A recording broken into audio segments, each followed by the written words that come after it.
Otro tema al que queremos referirnos ahora que estamos en el proceso electoral es a un debate sobre las listas abiertas y sobre las listas cerradas. Hay muchos que están proponiendo las listas cerradas como una cosa buena para la democracia. Con el mayor respeto por quienes tienen esas opiniones, queremos decirles que nosotros tenemos una opinión diametralmente opuesta. Queremos y creemos que para la democracia lo mejor son las listas abiertas, aquellas que permiten al elector formar su propia lista. La democracia, desde hace 2500 años, cuando surgió allá en la democracia griega, en Atenas concretamente, tuvo siempre tres elementos fundamentales.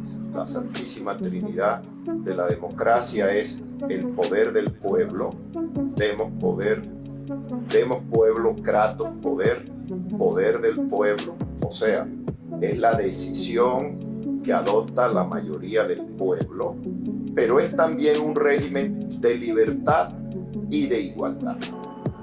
Y para lo que nos interesa a nosotros en el proceso electoral, la democracia no es solo la participación del pueblo para que las mayorías tengan representación, pero también las minorías tengan alguna representación política, sino también para que se refleje la igualdad. La igualdad entendida como que un hombre, un voto. En la democracia, los hombres no valen ninguno más que otro. Todos son iguales. No es posible que haya hombres que tengan más votos o que haya hombres que voten y hombres que no puedan votar. De tal manera que para la democracia es importante que todas las personas tengan la posibilidad del sufragio, lo que se denomina el sufragio universal, y hablamos de sufragio universal cuando no hay limitaciones al sufragio, cuando no se le impide a una persona que vote por el color de su piel, por su riqueza, por su educación, por su ascendencia social, por su concesión religiosa. Cuando todas esas limitaciones están abolidas y los hombres tienen el mismo valor porque cada hombre es un voto, entonces podemos decir que tenemos la igualdad en la democracia. Pero en la democracia también se debe tener la libertad. Y como el poder es del pueblo, el poder no es de los gobernantes. En la democracia, ni el presidente, ni los congresistas, ni los gobernadores, ni los alcaldes, ni los concejales, ni los jefes de los partidos políticos son los soberanos, porque el soberano es el pueblo, y así lo dice nuestra Constitución en el artículo 3, donde dice claramente que la soberanía reside en la nación, que era antes el concepto que teníamos, pero que hoy lo hemos cambiado por el concepto de pueblo. La soberanía hoy en día es del pueblo, del gobernado, no del gobernante, no del presidente, no del gobernador, no del alcalde, no de los ministros, no de los jefes de los partidos políticos. Si eso es así y los electores somos los soberanos, porque cada uno en la soberanía popular tiene una fracción de soberanía y tenemos el derecho al voto, la decisión final de quién se escoge en el gobierno representativo debe ser de nosotros, los electores. Las listas cerradas, ¿por qué son malas? No es un capricho, por varias cosas. La primera es que fortalece dentro de los partidos políticos la dictadura del jefe del partido político. El jefe del partido político decide a quiénes pone y normalmente pone es a sus amigos, a sus áulicos, a sus lambones, a aquellas personas que todos los días lo están visitándole y dándole loas, y no ponen a las personas que tienen pensamiento crítico. Entonces, eso es malo porque en la lista no siempre están los mejores y por lo menos no están en los primeros lugares los mejores, sino los más lambones. Segundo, ¿por qué es mala la lista cerrada? Porque la lista cerrada fomenta la corrupción en los países. Me explico. Si un jefe de un partido político, bien porque él lo quiera, porque él mismo es corrupto, o porque equivocadamente escoge un corrupto para encabezar la lista, pues los electores se ven obligados a votar por ese corrupto. No tienen ninguna alternativa distinta para elegirlo. Si quieren votar por el cuarto o por el quinto, primero deben elegir a ese corrupto que está en primer lugar antes de poder elegir el cuarto o el quinto bueno. Entonces, fomenta la corrupción. Adicionalmente, las listas cerradas han demostrado que son listas que no permiten que se ejerza la soberanía popular a la que nos referíamos antes, porque el elector puede querer dentro de la lista al último y sin embargo no tiene el poder para lograr que sea ese el candidato que más votos tiene, porque es el jefe del partido el que lo ha obligado a elegir el malo, el primero y no el último y el mejor. ¿Por qué las listas abiertas son mejores? Precisamente por lo contrario. Lo primero es que sirven para atentar contra la corrupción y la experiencia universal lo demuestra. Cuando se reunificó Alemania en 1990, se descubrió que uno de los candidatos de la Alemania Oriental había sido un delator y una persona vinculada a la Stasi. La Stasi era la especie de la CIA o la KGB que cogía a las personas que pensaban distinto y los torturaban, los desaparecían. Y los electores se encontraron de la noche a la mañana que no podían votar por otras personas si previamente no votaban por ese corrupto y por ese violador de derechos. Una lista abierta sí permite que si sucede eso, las personas digan no votamos por el primero, sino que votamos por el segundo, por el cuarto o por el último, que de verdad es defensor de los derechos humanos. Es también una manera de reconocer méritos. ¿Por qué? Porque aunque la persona sea colocada en la lista en un lugar que no sea el primero, los electores evalúan sus méritos libremente y al votar masivamente por él, al conformar la lista nuevamente después de la elección, puede terminar de primero quien tiene más mérito y no quien estaba de primero en la lista y no tenía menos mérito y tenía menos mérito. Pero también por otra razón que acabamos de señalar.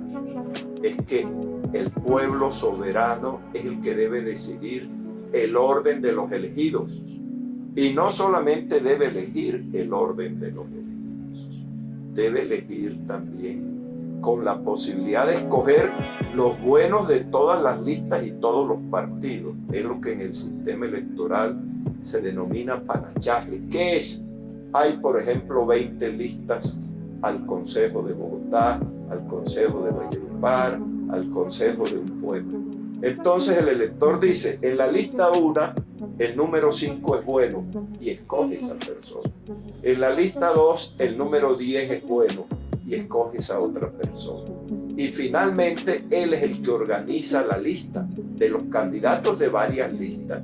Escoge los mejores candidatos y hace su propia lista. Ese es el sistema ideal.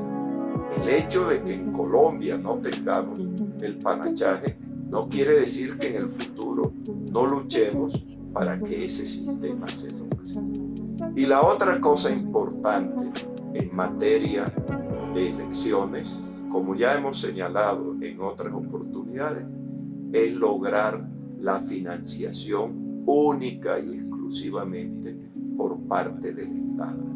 Que no haya financiación privada por varias razones. La primera es que los particulares y los grupos económicos que financian elecciones lo que buscan es contratos y privilegios. Le quitan a quien representa al pueblo, que debería representar el interés general, la posibilidad de que de verdad gobierne en defensa del interés general y termina siendo un títere y un testaferro de los intereses particulares, sobre todo de los grupos económicos, como ha pasado en casos como Odebrecht, como en el caso del Banco Bilbao, Vizcaya Argentario, que también financió de una manera grave, como financió Odebrecht, y no ha pasado nada, la política y candidatos presidenciales.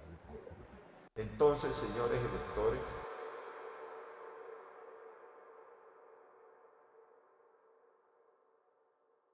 Y de verdad queremos nosotros que haya en el sistema electoral colombiano algunas de las modificaciones esenciales, es las listas abiertas.